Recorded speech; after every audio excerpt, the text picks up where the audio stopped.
ভাত নাই।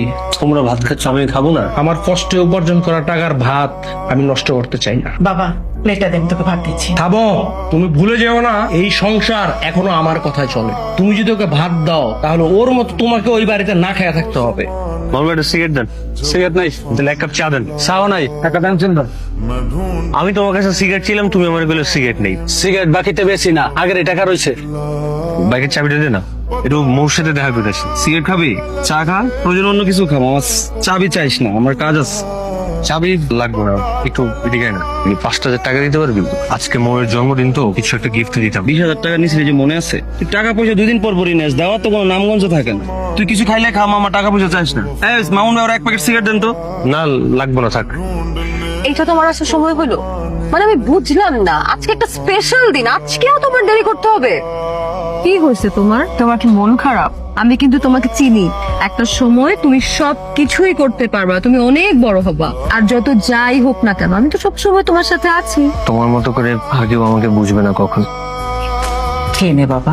আমি তো বেকার, আমার তো এবারে খাওয়ার অধিকার নেই। যেদিন নিজের টাকা ইনকাম করতে পারবো, নিজের টাকায় তোমাদের সবাইকে খাওয়াইতে পারবো, সেদিন এই বাড়িতে আমি খাবো। তার আগে একটা দানাও আমি খাবো। দেখিস একদিন তুই বড় কিছু করতে পারবি। তোমার কেন বললাম পরে খাবার দিবা? পোলার জন্য দরদ উতলায়া পড়ে না। তোমার আমি একটা ব্যবস্থা করতেছি। আর এই তোর কি লজ্জা শরম কিচ্ছু নাই? এই বুড়া বাপের ঘরে বুড়া বাপের ঘাড়ে বসে যে খাস, একটু লজ্জা করে না? একটা চাকরি জোগাড় করতে পারস না? একটা চাকরি করে যদি অল্প টাকাও রোজগার করস, তাও তো কইতে পারো যে আমার পোলা রোজগার করে। আর কতদিন বাপের ঘাড়ে বয়ে খাবি? হ্যাঁ, এত আর্জেন্ট ডাকলা যে? এই তোমার কি চাকরি হয়ে গেছে? দেখছো, আমি তোমাকে বলছিলাম না যে তোমাকে দিয়েই হবে, খালি একটু ধৈর্য ধরো। কিছুই হয়নি। তাহলে কি হয়েছে? গতকাল রাতে তুমি কোথায় ছিলে? কোথায় আর থাকবো, বাসায় ছিলাম। আরেকবার সুযোগ দিতেছি, সত্যি কথাটা বলো, কোথায় ছিলে? আমি কি মিথ্যা কথা বলতেছি নাকি? সত্যিই তো বলতেছি। এগুলো কি? তুমি এগুলা কোথায় পেয়েছো? এগুলো আমি কোথায় পেয়েছি সেটা তো তোমার জানার দরকার নেই। কিন্তু এই তুমিই তো আমাকে বলছিলা যে পৃথিবীতে আমার পাশে আর কেউ থাকুক আর না থাকুক, তুমি শেষ পর্যন্ত আমার পাশে থাকবা। এইটার নমুনা।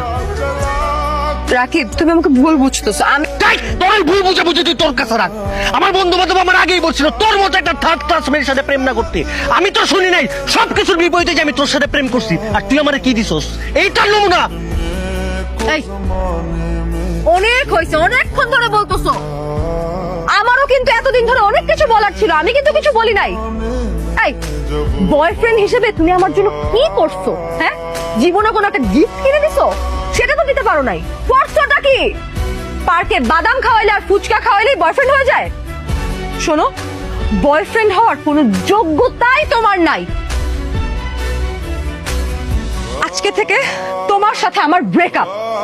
তুমি আমাকে আর কোনোদিনও নিজের গার্লফ্রেন্ড হিসেবে দাবি করতে আইসো না। আর আমি তোরে কি গার্লফ্রেন্ড হিসেবে দাবি করবো? তুই আমার বয়ফ্রেন্ড হিসেবে দাবি করিস না। আর তোমার এই চেহারাটা কখনো আমি আমার চোখের সামনে দেখতে চাই না। শোনো, সময় আমারও আসবে, আর সেই দিন আমি তোমার চাইতে 1000 গুণ ভালো একটা মেয়ের সাথে প্রেম করে আমি তোমার দেখাই দেবো। তোমার মতো ফকিন্নির সাথে কোনো ফকিন্নি প্রেম করবে, কোনো ভালো মেয়ে প্রেম করবে না, বুঝো নাই? দোস্ত, এখন তো আমাদের অফিসের লোক না, পসিবল না। আঙ্কেলের সাথে একটু কথা বলে দেখবি, আঙ্কেল হয়তো ম্যানেজ করতে পারবে। আর দোস্ত বললে তো হয় না, পোস্টার তো খালি থাকতে হবে, তাই না? আর যে লোকগুলো নেওয়ার কথা ছিল ওগুলো নেওয়া হয়ে গেছে তো। বন্ধু তুই একটু বাইরে যা, আমার একটু ইম্পর্টেন্ট কল আসছে তো, কথা বলি তারপরে তুই আয়। কতক্ষণ ধরে আমি তোমাকে কল করতেছি। হ্যাঁ, তুমি আমার ফোন ধরো না কেন? আমরা লাঞ্চ করতে যাবো না?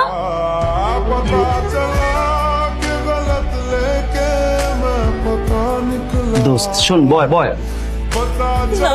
আর তুমি না, মানে দেখতেছো আমি কল ধরতেছি না, তোমার এখনই আসতে হবে। তুমি যদি কলটা ধরতা তাহলে তো আমি এখানে আসতাম না। আর এমনি ওর সাথে তো এখন রিলেশন নাই আমার, কি ভাবলো তাতে কিছু যায় আসে না। এই নিয়ে 10 বার তো বাসা থেকে বের হইলো। ওই যে কথায় আছে না, মোল্লার দৌড় মসজিদ পর্যন্ত। ঘুরে ফিরে আবার এই বাসায় ফেরত আসতে হবে, বাইরে তো থাকার কোনো জায়গা নেই।